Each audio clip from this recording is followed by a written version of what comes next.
आप सब लोगों ने आज तक यही सुना होगा कि अगर बाइसेप को मजबूत और ताकतवर बनाना चाहते हो तो ये वर्कआउट करो, अगर टांगों को शक्तिशाली बनाना चाहते हो तो ये दंड लगाओ, भुजाओं को मजबूत करने के लिए डंबल के साथ वर्कआउट करो। लेकिन क्या आप जानते हो हमारे देश में कुछ ऐसे आसन हैं जिसे करने से आपको सिर्फ 15 दिन के अंदर सबसे पहले तो एक नई शक्ति आपके शरीर में महसूस होगी।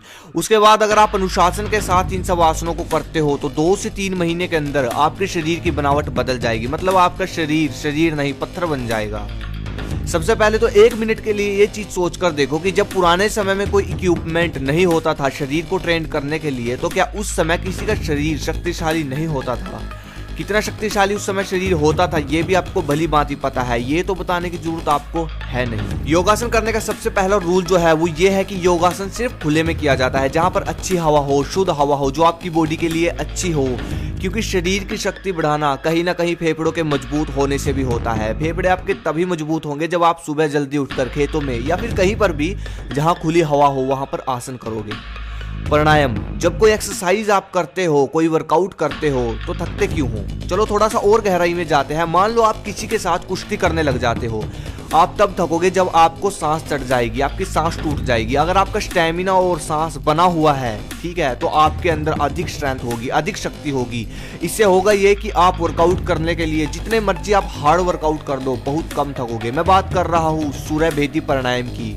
लेकिन मैं आपको पहले ही बता दूं कि ये प्राणायाम ब्रह्म मुहूर्त के समय करना चाहिए। सूर्य भेदी प्राणायाम हमारी पिंगला नाड़ी से संबंधित होता है। और नई जानकारी जो मुझे पता चली वो ये कि सूर्य भेदी प्राणायाम करने से जठर अग्नि अधिक स्रावित होती है। यानी कि जिन लोगों को भूख नहीं लगती और खाया पिया नहीं लगता, पाचन की दिक्कत है, तो भाई ये प्राणायाम करना आज से ही शुरू कर दो। अब बात आती है कि ये प्राणायाम कैसे करें। सबसे पहले आपको आराम से बैठ जाना है, आलती पालती मारकर। उसके बाद आपको एक नाक को बंद करके दूसरी नाक से धीरे धीरे सांस भरना है। और सांस भरने के बाद आपको जितनी देर तक हो सके उतनी देर तक शरीर में सांस को रोक कर रखना है।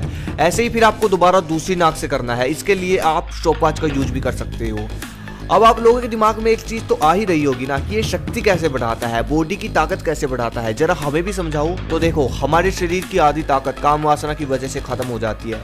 लेकिन अगर आप हर रोज ये प्राणायाम करोगे तो आपको कुछ भी गलत करने का मन नहीं करेगा, जिससे आपके शरीर के अंदर ताकत इकट्ठी होती रहेगी और ऊपर जाती रहेगी और गलत जगह नहीं निकलेगी। ये है पूरा फैक्ट। अगर मैं आप सब लोगों से पूछूं कि शरीर की शक्ति बढ़ाने के लिए क्या करना जरूरी है, तो शायद कुछ लोग बोले कि एक्सरसाइज करना जरूरी है और कुछ लोग बोलेंगे कि अच्छी खुराक लेना जरूरी है। लेकिन मेरा जवाब होगा कि पाचन तंत्र को मजबूत करना जरूरी है। क्योंकि अगर मशीन ठीक हो गई, सब पचेगा, अच्छी भूख लगेगी, ज्यादा खाओगे, ज्यादा तगड़ी बॉडी बना पाओगे और शक्ति भी बढ़ा पाओगे। अब जो आसन मैं आपको बताऊंगा वो आपके पाचन तंत्र की जो शक्ति है उसको बढ़ाएगा। उष्ट्रासन, सबसे पहले अपने घुटनों के सहारे बैठ जाए। उसके बाद धीरे से अपने हाथों को पीछे लेकर जाना है और पैरों के साथ पकड़ लेना है और होल्ड करके रखना है जितनी आपकी क्षमता है। ऐसे ही आपको वज्रासन करना है खाना खाने के बाद। खाना खाने के बाद आपको अपने घुटनों को मोड़कर 5 से 10 मिनट तक बैठना है, खासकर रात को। मालासन, अपने पैरों को फैलाओ और आपको धीरे से नीचे जाना है। उसके बाद आपको नीचे ही रहना है, ऊपर नहीं जाना है, होल्ड करके रखना है। आपकी टांगों पर प्रेशर आता रहेगा लेकिन आपको होल्ड करके रखना है। ये आसन आपका टेस्टोस्टेरोन हार्मोन बढ़ाएगा। मुझे लगता है कि टेस्टोस्टेरोन हार्मोन के बारे में आपको बहुत पता है। और ये आपकी टांगों की जो आपकी लेग मसल्स है उसको ग्रो करेगा। ये आसन आप तब कर सकते हो जब आपकी लेग वर्कआउट करते हो। अगर नहीं करते हो तो आप इसको हफ्ते में 3 बार करें। इस आसन को आपको कम से कम 4 से 5 सेट इसके लगाने हैं। चक्रासन, अपनी बॉडी को मोड़कर चक्र की तरह बना लेना, ये होता है चक्रासन। आपको पता है कि लचक क्या होती है? देखो, जब हमारे शरीर की लचक अधिक होगी तो हमारा शरीर कार्य करने की क्षमता बढ़ा लेता है। जब भी हम कोई काम करते हैं तो जल्दी थकते नहीं है। और चक्रासन एक ऐसा आसन है जिसको करने से हमारी बॉडी की लचक बढ़ती है और हमारी कार्य करने की क्षमता तेज होती है। मतलब कोई भी काम, छोटा मोटा काम किसी भी तरह का, जिसमें आप तेजी से कर सकोगे, थकोगे नहीं। सूर्य नमस्कार आपके पाचन तंत्र को बेहतर बनाता है। पेट कभी भी बाहर नहीं निकलेगा, चिंता दूर रहेगी, रीढ़ की हड्डी को मजबूत बनाता है। मतलब इतने सारे फायदे।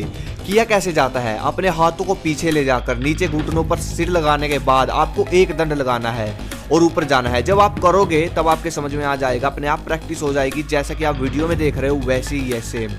जो बंदा मोटा है, फालतू की चर्बी जिसके शरीर पर है, मैं बोलता हूँ भाई हर रोज सिर्फ 1 घंटा, माफ करना अगर मैंने ज्यादा बोल दिया हो, सिर्फ 1 घंटा सूर्य नमस्कार को दो। 1 महीने में रिजल्ट आपके हाथ में होगा भाई। और वो लोग जो दुबले पतले हैं वो मत डरना, ये आपके शरीर में पावर बढ़ाएगा, ये आपको पतला नहीं करेगा। बॉडी में कटिंग लेकर आ सकता है ज़्यादा से ज़्यादा, लेकिन अगर आप सोचते हो कि पतले हो जाएंगे करने से, नहीं भाई, बिल्कुल भी नहीं।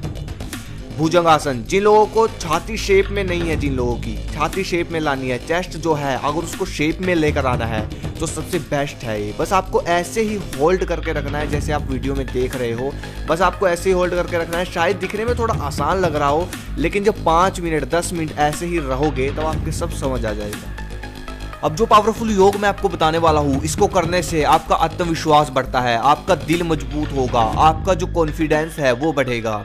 सबसे पहले आपको रिलैक्स होकर बैठ जाना है आलती पालती मारकर। उसके बाद आपको करना है ओम का उच्चारण। जी हाँ, आपको ओम का उच्चारण करना है बिल्कुल आराम से। शुरुआत में हो सकता है कि आपके मन में इधर उधर के ख्याल आए, हो सकता है क्योंकि आपका मन नियंत्रित नहीं है, ठीक है। इससे क्या होगा, आप अपने मन पर नियंत्रण कर पाओगे धीरे धीरे। तो होगा क्या, आपका दिल मजबूत होगा, आपके अंदर आत्मविश्वास बढ़ता चला जाएगा। ये अगर मैं कहूँ तो सबसे पावरफुल योगा यही है, ठीक है। जिसे ध्यान करना बोलते हैं वही है, आपको सिर्फ ओम का उच्चारण करना है।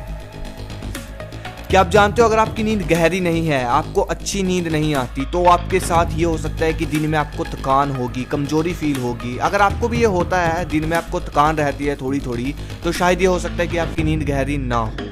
तो भाई जो मैं मेडिटेशन में आपको बताने वाला हूँ, ये आपको रात को सोने से पहले करना है। इसको करने से आपकी जो नींद है वो गहरी होनी शुरू हो जाएगी, आपको नींद अच्छी आनी शुरू हो जाएगी। आपको सोने से पहले जब आपको लगे कि हाँ मुझे नींद आ चुकी है, मुझे सोना चाहिए, तो आपको करना ये है कि आपको मेडिटेशन करना है। आपको अपने सांसों पर ध्यान देना है, ठीक है। आपको आंखें बंद करके अपने सांसों पर ध्यान देना है। उसके बाद मेडिटेशन करने के बाद आपको सो जाना है, ठीक है। ध्यान रहे 10 मिनट के अंदर नींद आ जानी चाहिए, क्योंकि 10 मिनट के बाद फिर दूसरे आलतू फालतू के विचार आपके दिमाग में आने शुरू हो जाएंगे। और फ़ोन को बिल्कुल दूर रख के सोना है। रेडिएशन बिल्कुल भी, अगर आपको आप फ़ोन अपने पास रखकर सोते हो तो रेडिएशन होगी और आपकी नींद अच्छी नहीं हो पाएगी। ये जितने भी योगासन मैंने आपको बताए हैं, इनको करने के लिए दिन में आप कम से कम 1 घंटा जरूर निकालें। मैं आपको यकीन दिलाता हूँ कि इनको हर रोज करने से 1 से 2 महीने के अंदर आपकी बॉडी और फिटनेस बिल्कुल चेंज हो जाएगी, बिल्कुल अलग लेवल पर चली जाएगी। और रही बात समय की, तो मेरा एडवाइस ये है कि आप इनको ब्रह्म मुहूर्त के समय करें, उस समय ज़्यादा बेनिफिट मिलेगा। और पहला रूल भी मत भूल जाना भाई, जो कि मैंने आपको बताया था कि योगा जब भी करो, ये आसन जब भी करो तो खुली हवा में करना, तभी बेनिफिट मिलेगा। क्योंकि खुली हवा में जब हम एक्सरसाइज करते हैं, योगा करते हैं, आसन करते हैं, तो हमारे फेफड़े मजबूत होते हैं और जिसकी वजह से हमारा स्टेमिना भी जल्दी इंक्रीज होता है। तो खुली हवा में करें और सुबह करें, ये 2 चीज़ें, ये जो 2 रूल है ना, यही है जिससे आपको बेनिफिट मिलेगा। और अगली वीडियो आपको किस पे चाहिए मुझे कमेंट करके बताएं। और ऐसी वीडियो मेरे चैनल पर आती रहती है, और इसीलिए सब्सक्राइब कर ले और नोटिफिकेशन चाहिए तो बेल आइकन दबा ले। धन्यवाद। जय हिंद, जय भारत।